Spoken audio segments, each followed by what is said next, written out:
সরকারি দ্বাদশ শ্রেণী বিদ্যালয়ের মাঠে আন্তর্জাতিক যোগা দিবস উদযাপন। মূলত 11তম আন্তর্জাতিক যোগা দিবস আয়োজিত হয় সরকারি দ্বাদশ শ্রেণী বিদ্যালয়ের সিনথেটিক ফুটবল মাঠে।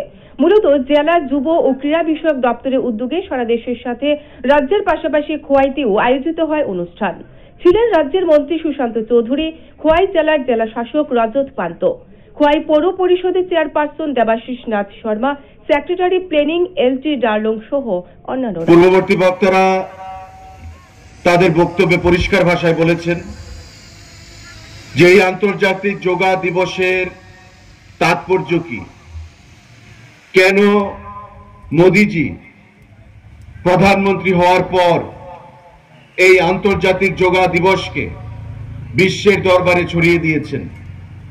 তার একটাই কারণ, সেই কারণ হচ্ছে সুন্দরভাবে আমরা যদি শরীর চর্চার মাধ্যমে নিজেকে প্রতিষ্ঠিত করতে না পারি, শারীরিকভাবে যদি, মানসিকভাবে যদি, দৈহিকভাবে যদি আমরা সক্ষম না হই, তবে আমরা যে পেশায় থাকি না কেন সেই পেশাকে সঠিকভাবে আমরা নির্বাহ করতে পারবো না।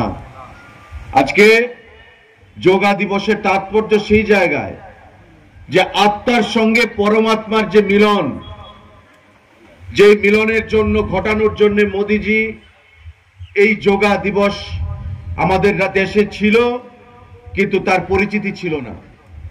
আমাদের ইতিহাস, বিগত দিনে ঋষি মুনি, আমাদের প্রাচীন যে ব্যক্তিত্বরা, তারা যোগার মাধ্যমে, যোগাভ্যাসের মাধ্যমে নিজের রোগ নিরাময় করতেন। প্রাচীন যুগে ডাক্তার বলতে আমরা কিছু ছিল না, বৈদ্যের মাধ্যমে, যোগার মাধ্যমে, অভ্যাসের মাধ্যমে তাদের রোগ নিরাময় করতেন এবং দীর্ঘায়ু লাভ করতেন। ভারতবর্ষের মোদিজির নেতৃত্বে সরকার গঠিত হওয়ার পর মোদিজি তার উপলব্ধি করতে পারলেন এবং রাষ্ট্রসংঘের সঙ্গে আলোচনা করে ভারতবর্ষের এই যে